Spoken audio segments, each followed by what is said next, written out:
Two,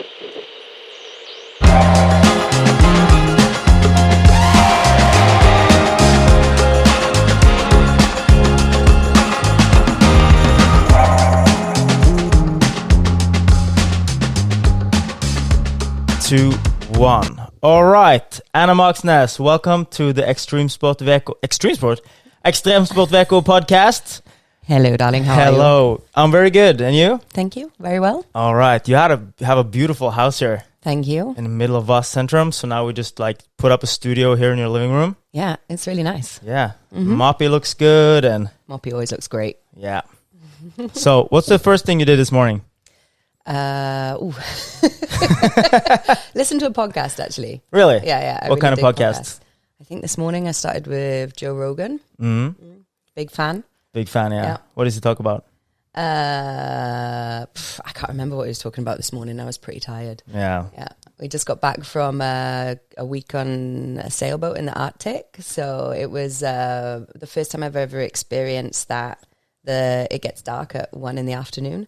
Yeah. So I think I was a little bit thrown off. So.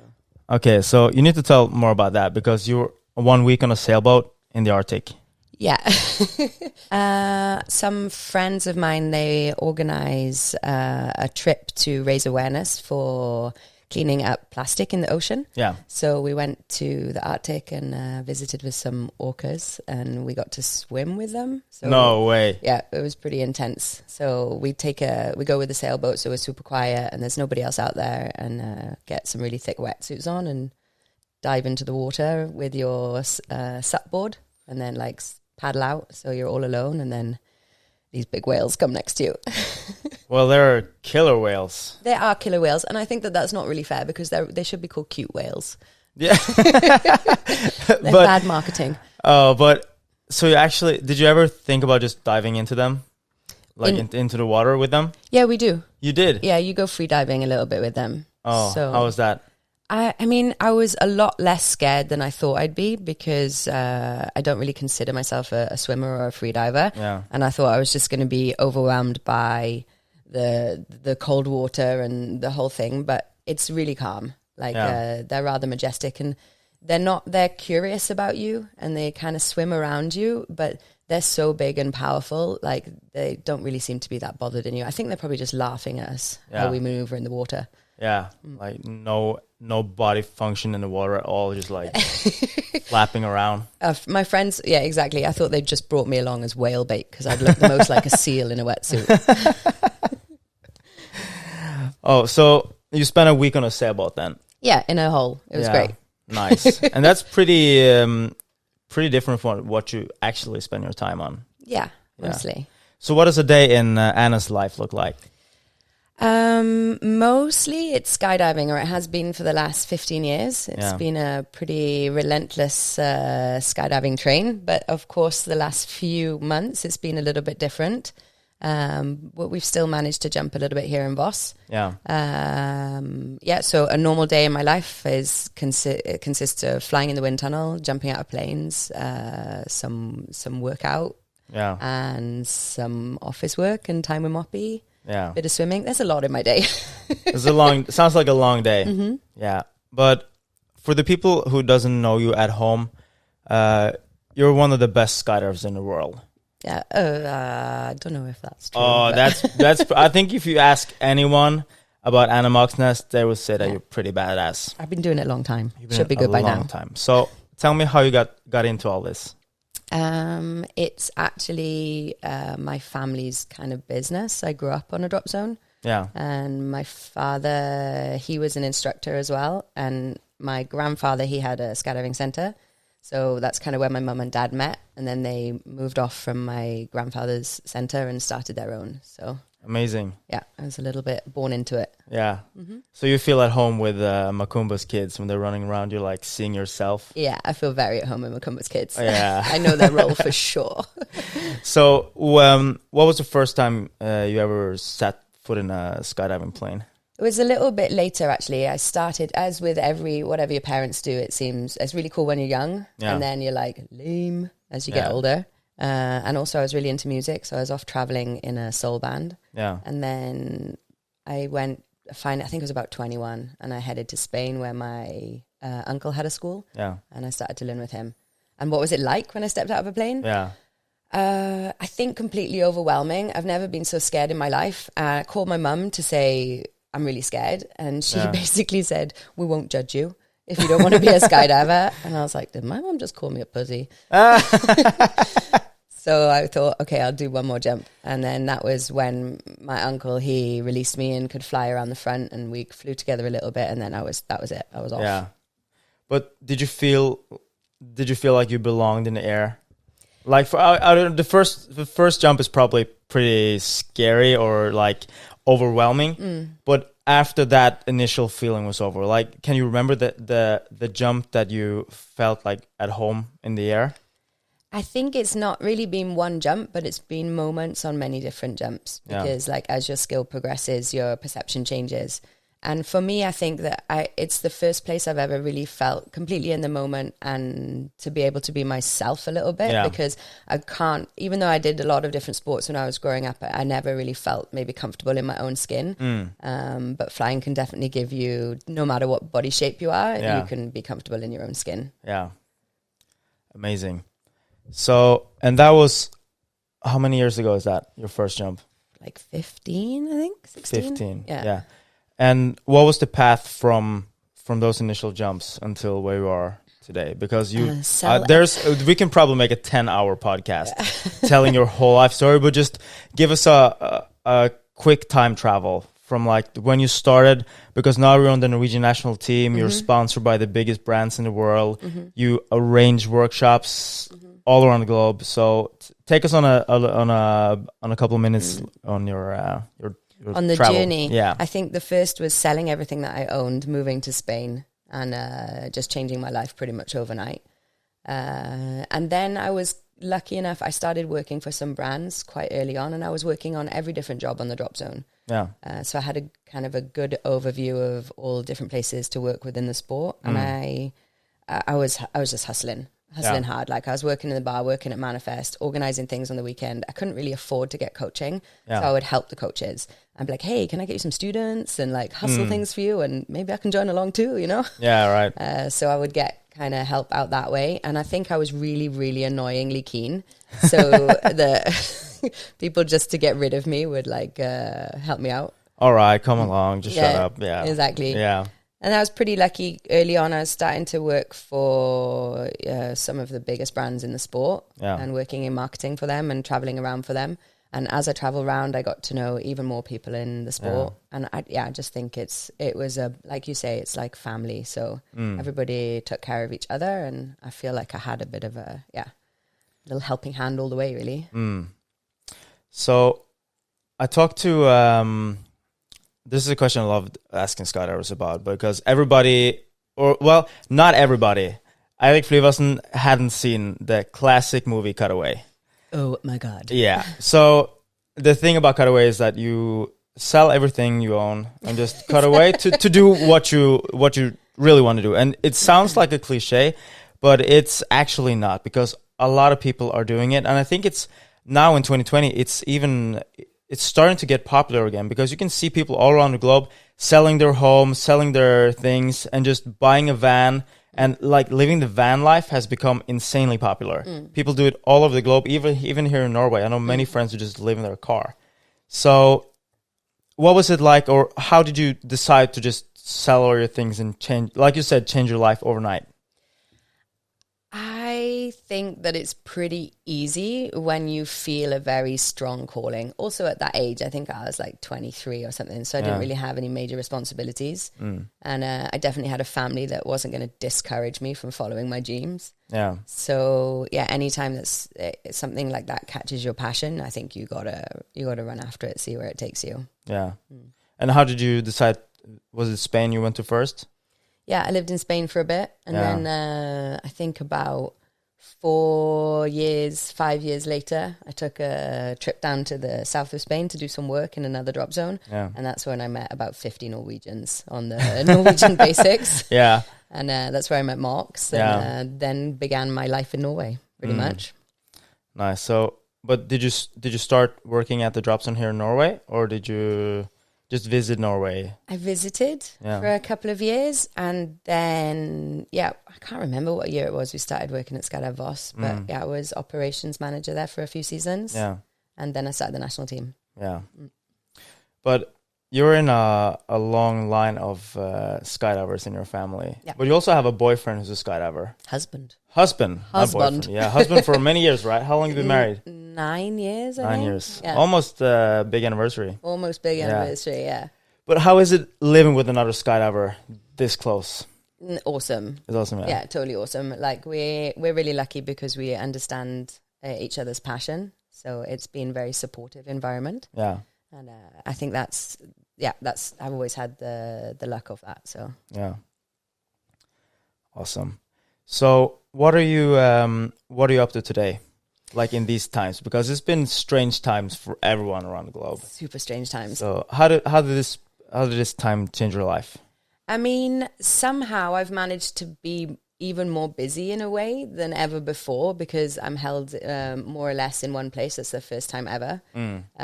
So I have a business and we do sports marketing, and that's been busier than I could have imagined. Now we've grown from like 2 people to like a staff of, I think we're 13 or something now. Yeah. So that's taken up a lot of my time. I've been really lucky that from the skydive community, I have some like ex-professional athletes who are running like a workout program. So that's been taking up some of my time as well, working out from home. Yeah, nice. And training in the wind tunnel every day, which is awesome. To live so close to Vossvind. Yeah, right. Okay, so you've actually been more busy. That's really good. But busy in different ways because you usually spend like your whole day in an airplane, right? Pretty much. Yeah. And you guys go for people who haven't been to a drop zone, because there's people at a drop zone that go like me. I go there to have some fun jumps, like maybe 3 to 5, 6 in a day. And then there's you guys who has like matching suits, flaming colorful canopies, coming really fast and low, and then you don't take a water break. You just like throw your rig on the packing mat and just pick up another one, walk straight back in the airplane. Yeah, it's the best. It's the best. So in the day, you almost spend more time in the air and in an airplane than on the ground. Yeah, I think that's actually a pretty interesting part of training to be a professional skydiver, because you get 45 seconds to actually train, and all of the build-up and everything else around it is going to have so much to do with how you manage that 45 seconds. Yeah. So, like, are you able to keep your head in the right space for the whole day when you get 12 or 14 jumps, but it's going to take you from 9 in the morning or 8 in the morning till 6 at night. Yeah. So it's an interesting little game. Yeah, and how do you structure your training? In what way? How do you mean? I mean, since you have that short amount of time to get the work done, right? And you don't have any time for usually. Well, you probably have some breaks during the day, but usually it's just land, change gear, and right back into the plane. Yeah. And it's noisy, and it's a lot of things happening. You have to have like gear checks and stuff. And in the midst of all this, you have to think of what you did good and what you didn't do that good, and then how to change that while you're on the way up. So the best training days are definitely going to come from a really good plan, either at the end of the last session or the night before.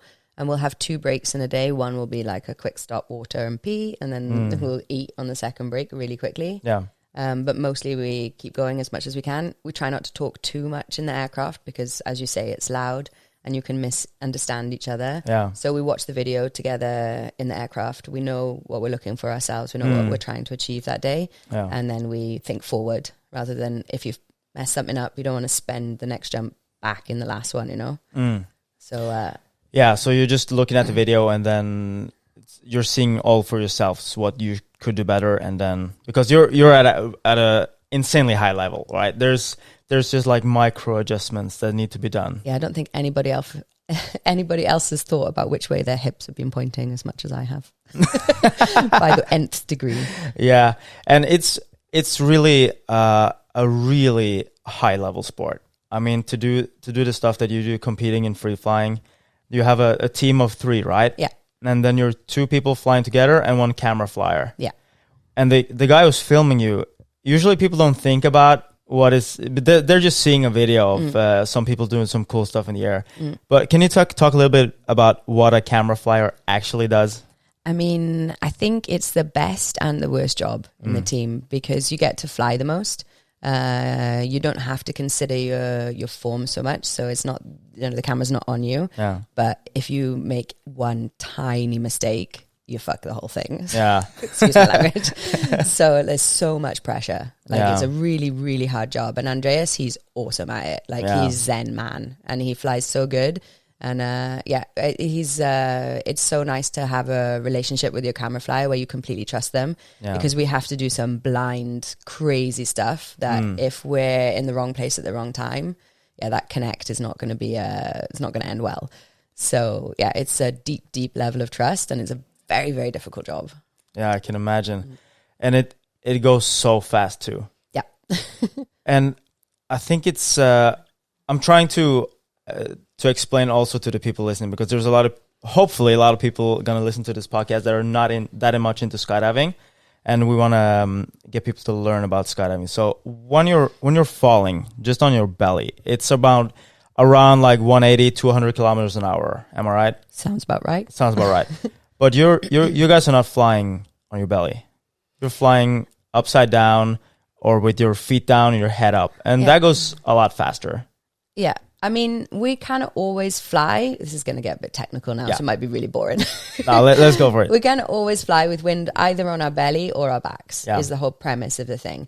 And we like to fly with Team Zion that we're always moving as well. So that adds another dimension of difficulty, because rather than just falling straight down and trying together and show a routine, we want to be having some forwards or backwards movement. Yeah. So that makes it really interesting. So our idea is that we want to play with the speeds and get as much fun as we can have personally out of flying, because when it feels like flying for us, when that hits right, it's going to look the most beautiful, I think. But our aim has always mostly been to try to search out the flight for ourselves and have a good time flying together, because, I mean, if you're going to do something for 8 years training, you better like it. That's true. That's so true. But there's a pretty hard competition at the top. Yeah. And like every sport, if it's cross-country skiing or downhill or whatever, the margins are so incredibly small. Yeah. So, and I mean, if you look at competition, you're probably going to be like, oh shit, how are we going to do this? But what do you guys do to, because I think all teams have a vision of where they want to go and how they want to do it. But what do you think you guys are doing to separate yourself as a team and athletes compared to the rest of the competition? I think we've always taken an approach of like a complete flyers. So we've competed in the wind tunnel as well. Yeah. And the wind tunnel is very like specific and technical. And we're training always both in the wind tunnel and the sky, but we don't train the things in the wind tunnel that you can put straight in the sky, because we want to use the sky as a stage. So we use the whole area of the sky, which means the things that maybe the exact moves that we do in the sky, we can't put in the wind tunnel. Yeah. Maybe in that huge one in Abu Dhabi. Oh, that's going to be interesting. Looks so great. Have you planned any trips there? We were on our way there before we were locked down. So that's going to be definitely interesting for our discipline. Yeah. But yeah, what we do to stand apart from everybody else, I think, is just train harder. Like, we've been basically training full time since we started this team, and we put everything else on the side, and we're just like, okay, if we're going to do this, we're going to do this. And that's it. Number one priority. And like, I think that's really nice to have a great team then, when everybody's as insane as each other. Yeah, you have to be a little bit insane too. A little bit. Well, I think everything you do that you have to put your whole life into it. You have to have some, like, a little bit of insanity to do this. Yeah, I like it. Yeah. So I was also talking to your teammate Andreas we were in Hemsedal at the Heli Boogie, and we were talking about wind tunnel, and you said a little bit about like trusting each other, and I was like, because when you're flying in a wind tunnel, you're not flying 1 or 2, you're flying 4 people usually in the wind tunnel, right? And the wind tunnel, at least here in Voss, is so small. That, I mean, if you're just standing there with 4 people, it feels crowded. And you guys are flying at 298. Yeah, we fly at at like top speed in the wind tunnel, and that is so fast. And once you move from one place to another, there's always going to be a person where you're going, and also a person's going to come where you are. Yeah. So how scary is that? I mean, sometimes it's more scary flying on your own, just in the way that it seems to be. I don't know, when you're flying 4 people, there's only one place you're supposed to be, and if you see a space, that means you're not in the space and you're about to get in trouble.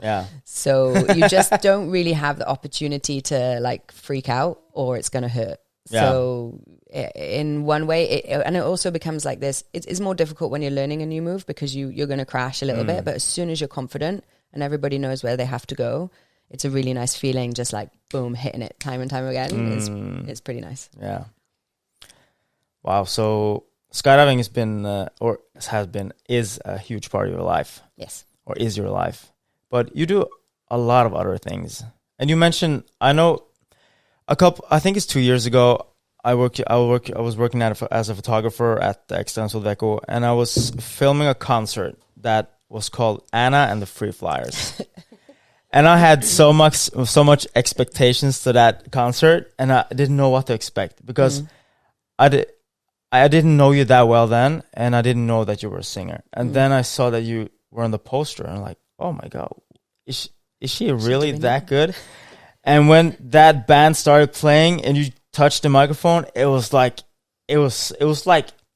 a female version of James Brown. Like, wow! And then you hit it, like, I think everybody's hair like rose on their arms, and like, sweet. It was really good. So, and you were also telling me that you were touring with a soul band. Yeah, when I was younger. Yeah, so we need to touch on that.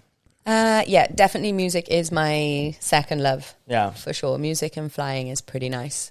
Yeah, it was the same, like how I got into that a little bit. My friend was, hey, you can sing. We used to go and see the soul band. Yeah. And they were trying out for a new singer. And I was like, no, I can't. She's like, come on, you got to go to the audition. So I went to the audition, and they were like, yeah, you got the job. You start next week. I was like, oh, now I better work out what this singing thing is. So yeah, and then off on the road I went with some glittery dresses, and like my job was just a backing singer, so I'd be like, ooh, ooh, tapping the tambourine. Yeah. But it was, if you've ever seen the movie, what was it called now? Commitments.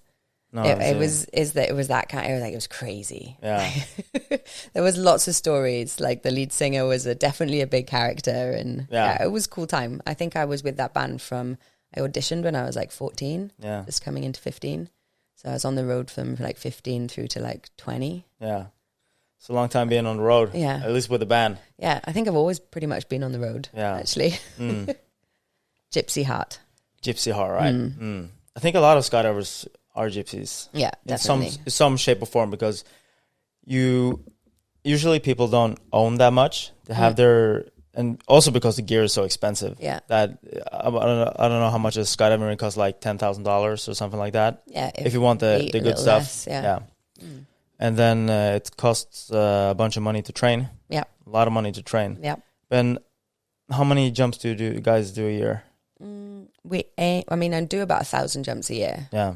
And about between 400 and 600 of those are training, and the rest are work. Yeah. When I'm teaching other people. Yeah. And a lot of skydivers, like, they just want to fly. Yes. And I can imagine it's not that well paid being an instructor.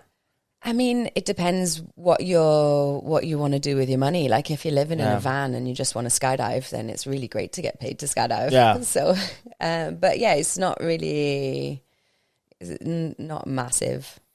Yeah, because my impression is that usually the people who want to like become really good at skydiving, they also spend all their money on skydiving. So they don't make as much money, and they also have to pay money to get training. So it's like a mill. You earn some money and then just put it back on your jump account. Yeah, totally. And also, like for me a little bit, I just had to relinquish the responsibility of being so focused on how much money I was going to make, or if I'm going to have a suit kind of job. You know, like if I was always focusing on the pennies, then nothing was really going to happen. So I was just, like you say, driving, putting stuff back in the mill. As long as I could pay my rent and I didn't have any bills, then everything else was going to be on flying. Yeah. And I think when I started, if I'd managed to, or this has been the case for anything in my life, if I'd managed to think, how am I going to afford that? Yeah. I probably wouldn't do anything. Yeah. So you just got to be creative. Yeah, I think in every job where you don't have like steady income or 9 to 5, you just have to rely on your creativity. Definitely. Yeah. And I mean, for training wise, here in Norway, we have really nice support from the federation. Yeah. We probably have one of the best federations in the world for that. Yeah. I think the only people that compete maybe a little harder than us are the French. Yeah. And Australia have good support too. But it's generally not just the financial support, but the overall system is really, really cool. And they believe in us and they support us and give us the opportunity. Yeah. And you're on the national team from Norway. I am. Yeah. So that means you also have to do like fitness tests and like every top athletes in Norway to be on the Olympic team or then you have to do a fitness test. I was talking to Espen Amber. They were like, oh, we have to do this fitness test. And but I think it's cool to have like a bar that you have to be on top of to also be on the team. So it's like you don't have to just be good at your craft because for a long time I've been dancing breakdance for like 21 years. Yeah, you're a badass. Yeah, try to be. I haven't danced for a long time now that all the stages are closed. Yeah. But I was while I was studying photography, I went to school with the Olympic swimmer Alexander Dale Oen, who unfortunately died of a heart attack in Flagstaff some years ago. Shit. It was pretty rough. But he had this philosophy of to be good at swimming. He was training other stuff. Yeah. So he was doing gymnastics. He was doing actually ballet. Oh, nice. And in a ballet school in London. So do you do anything else than skydiving to like raise your skills? I mean, fitness-wise, it's like yoga and weights. Yeah. Is a lot. And dancing. I do like to dance. You do? I could dance myself. And maybe that's what I'd start my day with sometimes. Yeah. Just, That's cool. That's cool. Yeah, and I do a bit of the silks over there. Yeah. Hang upside down. Yeah. Nice. Yeah, I think it's really important to like not get stuck in one track. That you have to always like innovate and try to like get out of your comfort zone in other ways than your own sport because you can get comfortable. Definitely. And once you get comfortable, things starts getting sloppy and also in your sport dangerous. Yeah. So if you get sloppy on especially it's going fast, you're not flying, you're falling. Yeah. So with style. With falling with style. so you have to be sharp all the time. Yeah. I did, like we've always done a complement of different training with the team and we've mixed it up a little bit, whether it be running, bike riding. I went through a period of boxing. I have a gym in the States that I was boxing at for a lot. I really enjoyed that. Yeah. I would love to do Jujitsu. You do that, right? Oh, I love it. It's because of Joe Rogan. It's no other way because I did karate when I was a kid, but doing like patterns and stuff just feels so lame. Yeah. So if I ever got in a fight, I'm just gonna kia, and it's not gonna do anything good for you. And I was like watching MMA on the telly, and just I was thinking. Also I got two small daughters. Yeah. And that made me think like, okay, probably should be able to defend myself and them if anything happens, right? That's cute. So then I was like, but that was not the main reason. Main reason because I had been doing breakdance for so many years and I wanted to do something that was similar but not equal, right? So I'm pretty used to rolling on the floor and being upside down and stuff like that. So then I just had to like try to figure something new out. And then I heard about a school in our town in Bergen that was pretty good. They also have it here in Voss as well with Jason. Academy, yeah, right? He's got a good rumor of being a good coach and I think he's a physical therapist. Oh, nice. So he can take care of your body as well. Good. Yeah. So, but the cool thing about Jiu-Jitsu is that no matter your size or weight or your skill level, you just have to leave your ego at the door. And I think that's a really nice, it's probably the same with like skydiving and base jumping because you have to leave your ego. If you get like cocky, then things are going to happen. You get schooled. Yeah. And if you're cocky in jiu-jitsu, you're going to get choked out, no matter what. Perfect. Yeah. So and it's a nice way to think about life, because sometimes you're frustrated or you get annoyed or you get like road rage driving the car. You're like, oh god damn it, why is this day so fucking bad, right? Yeah. And then you go to practice, and then you try to survive some people choking you, and then you get a whole new perspective on life. Yeah, it's the best. I would recommend it to everybody. Yeah, I definitely want to have a go in the future. Oh, you're gonna love it. Yeah, you're probably gonna compete in jiu-jitsu. Exactly. I actually competed in jiu-jitsu. You did? Oh, man, it's the worst thing I've done ever. I probably played around 2,000 performances, like breakdance wise, right? Yeah. And me and my friend, who's also in my breakdance crew, I was like, hey Chris, we need to sign up for this competition. And he was like, are you sure? I'm like, yeah, we have to try, see if it works. And then we just signed up, and like 2 months later we trained our asses off. We're like imagining how it's gonna be, and then we got put on a fight card, and I got a foreign name, and I was like, oh my god, this is probably some Polish dude, which is a complete killer. And I was so nervous. And when you get into the room of the competition, it's a huge like sports arena, and they play like this hard rap music, and everybody looks badass with cauliflower ears and everything, and I'm like, I don't belong here. It was so scary. And then you have to like do a weight check, and everything is and then I was looking for the guy who was fighting, like imagining all the people there. It was so scary. I've never been that nervous my entire life. And did you win? I won the first fight. Yeah, nice. And that was because the guy was, when we walked onto the mats, I've been listening to Eminem, like a hard song. And so, okay, I'm going to do this. And then once I came out and I was looking at him, he was a bit taller than me, but it wasn't that muscular. So I was like, okay, I can manage this. And once I like nudged him, I felt that, okay, I can take this guy down. So then I took him down and got on his back and like almost like took his arm. But the next guy I was facing, okay, here's a photo of the guy I was facing. If you look at the thigh of this guy, it's twice the size of my thigh. Yeah. And I can't imagine how we were in the same weight class. Yeah. Because then I tried to like nudge him, and there was nothing. Yeah. There was nothing. Yeah. And I was like, oh, what the hell am I going to do? Yeah. And then what do you do in those situations? You do a Hail Mary, right? So I was like, I've been watching this move, which is called a flying triangle. And this is so goddamn embarrassing. A flying triangle is where you jump. When you put one foot here and one foot under your arm, you lock your legs between his back, and then you take him down, and it's an insane hard move to pull off, right? And you went for it. Yeah, I went for it. But the thing is, I didn't actually jump forward.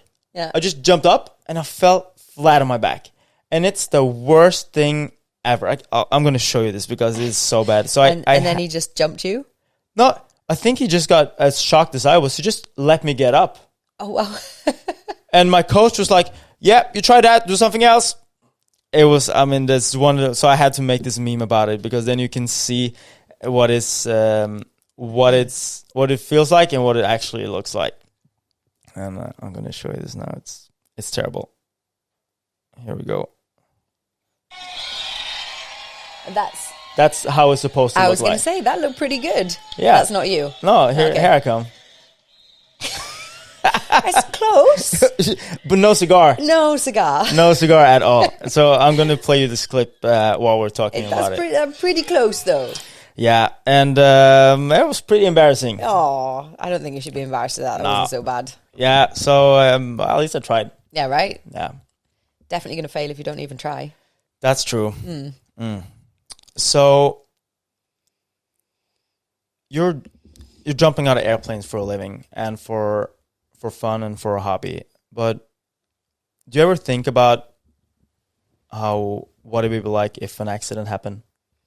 I mean, with you or with your teammates? Yeah, pretty frequently, I'd say. Yeah. Like we just actually lost a really close friend last week, so it's a bit of a tough week right now. Yeah. I mean, the world lost an incredible flyer. Yeah. Vince Reffett. He's an awesome dude. And he's kind of like, I mean, he was my biggest inspiration for sure. Pioneer. And where I started skydiving, he was competing national team at the same time with Fred. And they kind of showed me what it was to be a free flyer. So I've like followed him and just been completely inspired by Vince and Fred since I started skydiving. Yeah. And they've always been so supportive of me.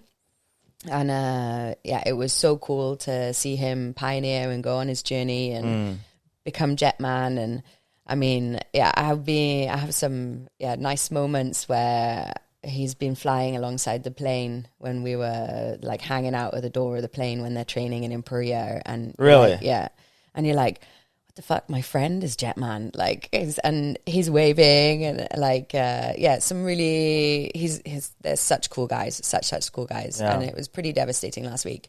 So yes, I think about it. Yeah. And we've lost some friends, but you don't stop because there's things in the way or, No. I think Vince he had a very incredible life. Yeah, and I mean, it's a cliche to say, but when he's probably been skydiving since he was a kid. He's from a skydiving family as well. Yeah, right. Yeah. So he's grown up with that need. I mean, he's had this amazing life, travel all over the world, doing, I think, like 99% of the things he does, or he did, and nobody else ever even got close to experience. So I mean, once you live a full life, like every day. You get to wake up, do what you love, and then go to sleep and repeat the next day. And then you get those chances where you actually become like kid's superhero. You become Jetman. It's like an action movie. And then you see this video of him flying next to the Boeing aircrafts and and he really like touched the world. Yeah, definitely. Because there's like some videos that everybody, probably like 90% of the world online have seen. And that is probably the Gangnam Style video, the Fox and Jetman. Yeah. There's like, if you go to like the top videos, he has some incredible achievements he's done. So it's a big loss for everybody. And I didn't know him personally, but I've been into the experience world for like maybe 8 or 9 years. Yeah. At first, I was just a huge fan, like working as a photographer and like talking to people everywhere I could and like trying to figure out what this thing is. Yeah.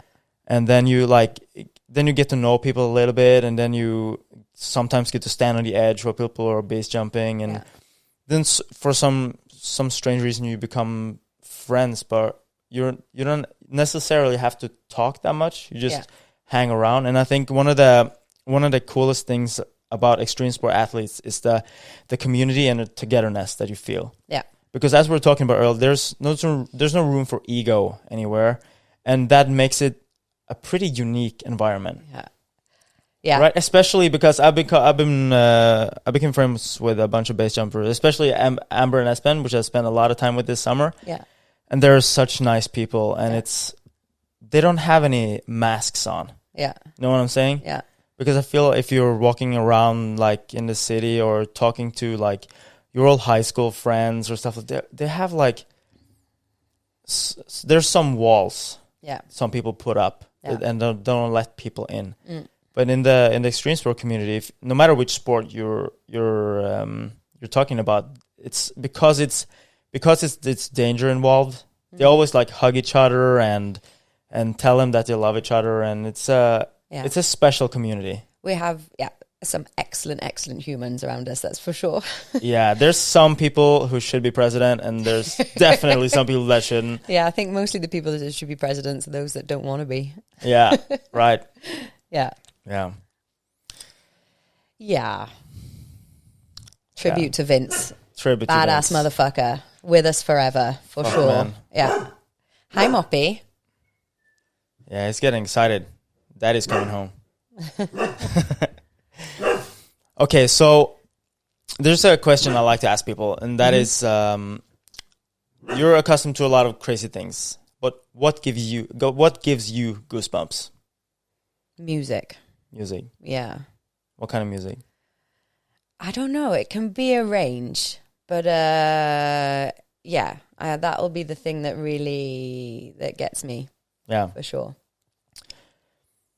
And there's also a question I'm asking everybody about, and that is the point of no return, which is a thing in all extreme sports, and that is once you decide to step off the edge or go down the rapid, or what goes through your mind in the moments before you do a jump?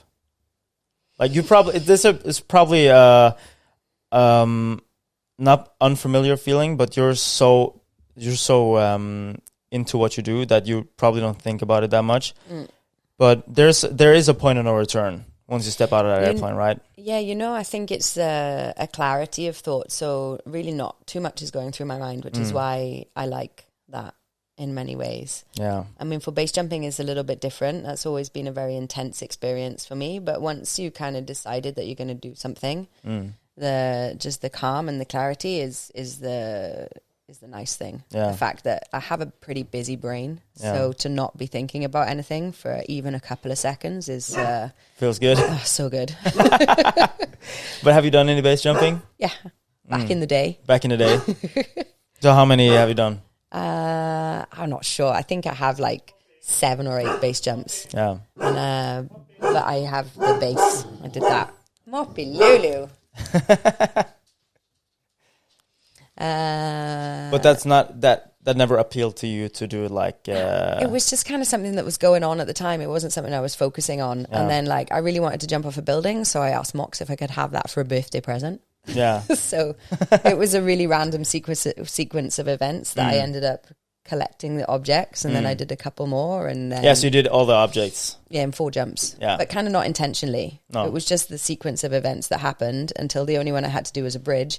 And I was driving back from a skydiving training camp with a friend. Yeah. And I was telling him, like, oh yeah, I just did a couple of base jumps recently, and he was a base jumper. And I said, it seems actually that the only one I miss is a bridge. He's like, oh, we're going to go over a bridge now. I got 2 rigs in the back. You want to go? And I was like, well, okay then.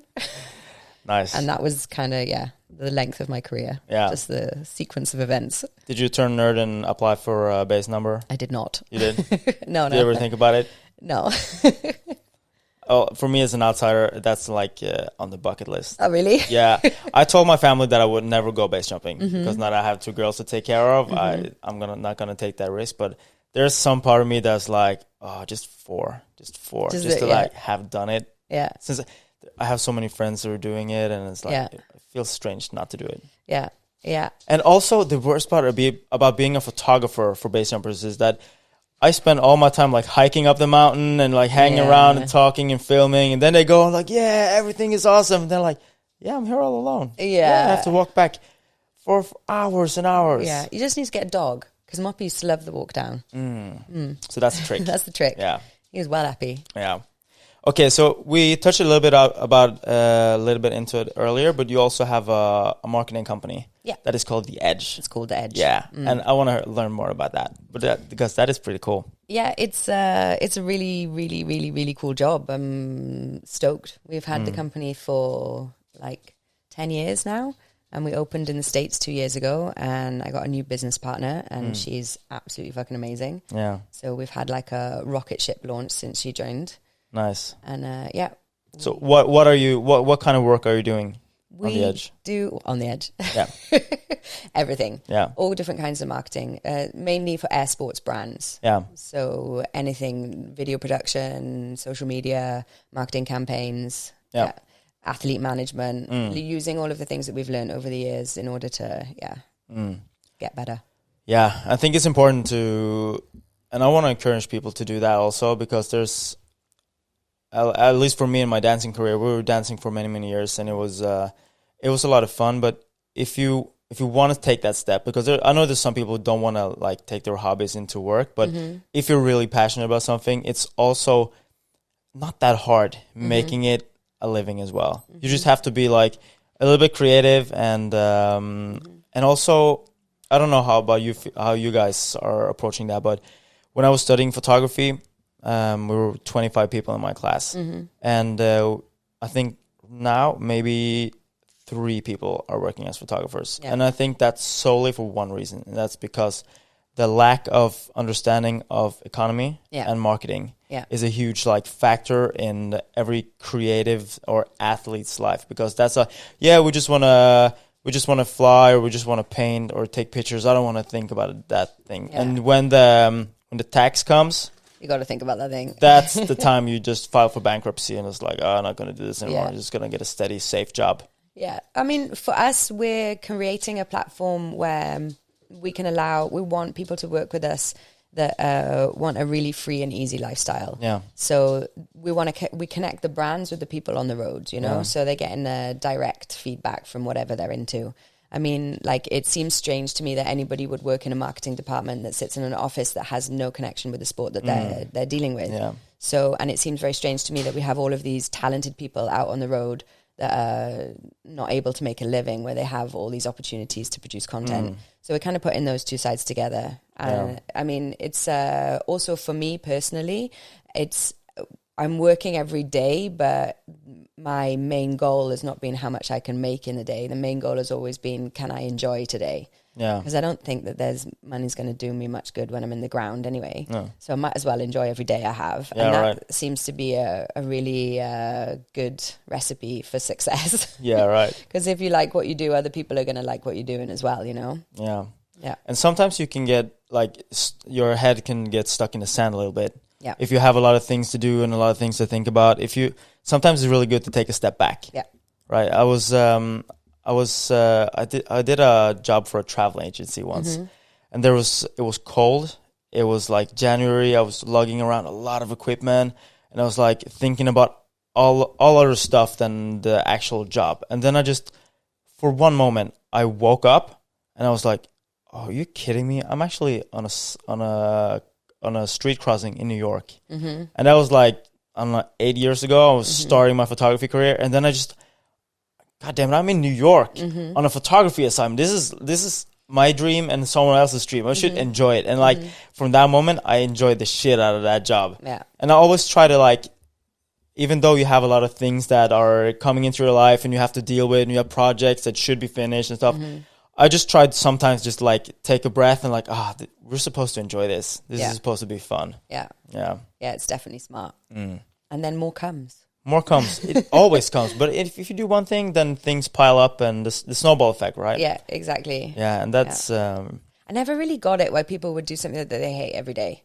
in order to have the weekend off. It's been always a bit of a strange concept to me, you know? So it's always been a really main focus to do stuff that I want to do. Should make a tutorial on how to cut away. Right? She says, in a house with a dog. Married. But do you feel the sport has changed in any way the last years? Yeah, for sure. But all for the better as well. We're safer than we ever were before, I think. It's interesting with the development of social media in the sport and how I'm interested to see how that will affect us in the future. For me, it's quite a goal to make sure that we maintain a level of safety that comes from experience rather than just a high posting volume. Yeah. So that people still get to have the contact with people who have like 20,000 jumps is really important, you know. Yeah. They'll have a different story to tell than somebody who has 20,000 likes but 1 year in the sport. Yeah, right. Yeah. Yeah. And it's the things you learn once you hear people that are really good at their craft, when they just talk casually about what they're doing, it is so informative and so inspiring because all the details that you didn't even think about. I've been skydiving for a couple of years, and then Nick Ray has told me, like, when you're exiting the plane, don't put your handle close to the door. Put it into I was like, I never thought about that. Whoa, right? It's like, then you get this epiphany, right? Oh, I've done that for like hundreds of jumps. Yeah. That's not good. Yeah. It's nice you came back because you had a little break, right? I had a scary situation where I almost hit the ground, and that was not that cool. So I got a little bit scared and took a break, and then I couldn't watch all my friends skydive. I was like, that was a make it or break it point for me, because I had to either just cut away the contact, because it was hard to look at people having fun, and I've always thought that I was born to skydive. It sounds fucking a cliche, but you know the feeling that when you're flying, it's a flow state, a Zen mode, or like it's meditation, whatever you want to call it. But there's some things you do in life where you feel like, this is my place, this is where I'm comfortable, this is where I feel good. And for some reason, for me, that is all the places where normally people don't feel comfortable. Yeah. I rarely feel comfortable in a couch because then I always want to go do something, but I feel really comfortable when a 100-kilo guy is choking me, trying to kill me. There I feel comfortable. I feel comfortable flying through the air and hopefully pulling my parachute before the ground comes, right? Mm-hmm. So it's strange how you can feel comfortable in those days. But I really feel that some things you're just meant to do. Yeah. And it's so sad that people are not following their dreams. Yeah, I mean, we all have different dreams, though. Yeah. You know, like just because for me, like this essence of working for the weekend is a little bit crazy. I know for like a heap of my friends, it makes them super fucking happy. Yeah. You know, and each to their own, everyone to their path. I like. People say like, oh, you live in the dream, but I'm like, I'm definitely living some people's nightmare. You know, if they had to get up every day and jump out of a plane, they'd be like, fuck that, mate, you know? So it's all about your perception. Yeah, right, perspective. Yeah, that's so correct. Yeah. Oh, but you also have another girl power crew, right? Yeah. You don't only have your Zion crew. Yeah. But you also have the Joyriders. Yeah. So I want to get a little bit into that because there's some epic girls there. Yeah. The Joyriders are the most badass bunch of women ever. Yeah. Full stop. That's it. So who's in that crew? It's me, Domi from France. She's a previous world champion. Amy Shamelecki. She's a Red Bull athlete in the States. Yeah. Does the Red Bull Air Force as well. Amalia now from Voss. Really? Yeah. She joined us last year. She's our wind tunnel expertise. Yeah. Sharon Hanoi. She's in the States as well. Jenny Norin, who I was just on the boat with. Swedish, right? Yeah. Is that Alex's girlfriend? Exactly. Yeah. She's becoming a badass photographer. She's a great photographer. Oh my God. There's some photos that I think there's one like of Jocke jumping in the sunset now from this summer. Yeah. I had to repost it on my Flying Fox page. It was so goddamn nice. Yeah, she's really, really turned it up now. We said she got some bangers. Some bangers, definitely. She's got lots of bangers these days. I got so jealous of those photos. Yeah, she's doing awesome. And then Shani Couch, who is in California right now. Yeah, so a super, super cool bunch of girls that we've been doing projects together for years. Yeah. And every time we're together, it's just awesome. And it's been, we had a period where we were competing together. Before I was in the national team, we were doing dynamic four-way in the wind tunnel. Yeah. And that was a definite schooling life lesson. It was the first time I've ever been into that heavy training and into a four-way team. And it was awesome. I can imagine. I got my ass handed to me on a plate daily. So who's the most badass flyer of you all?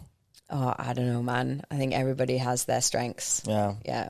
It's everybody's a badass.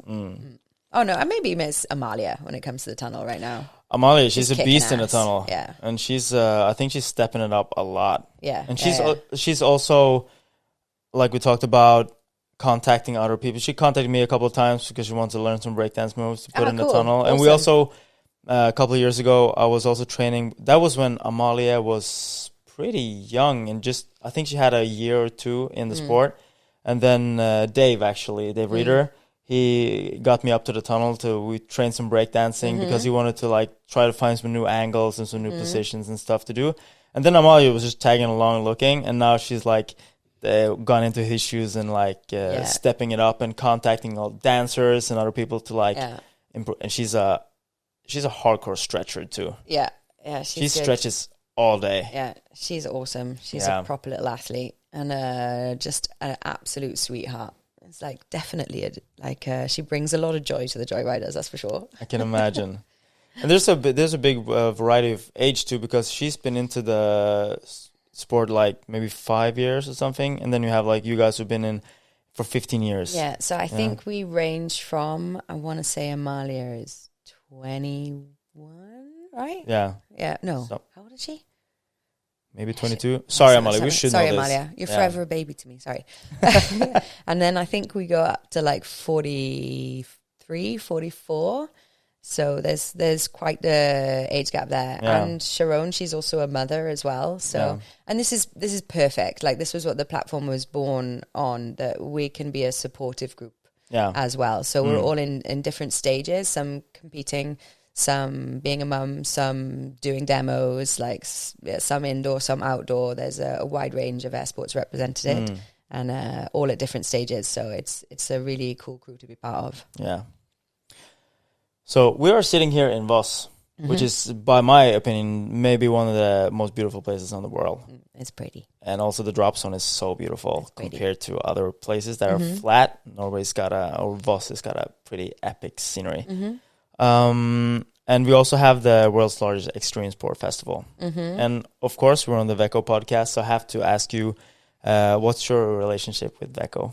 It's a long one, an awesome one. Yeah. I think Veko was a really pivotal moment for me in my skydiving career, because Christian brought me here for the first time, and I felt like I have met my people. You know? Your tribe. I've met my tribe. I was like, shit, this is it. Like, this is what I've been looking for. This is what I've been talking about. So I really had that feeling from the beginning. And then I was head of skydiving for a few years as well.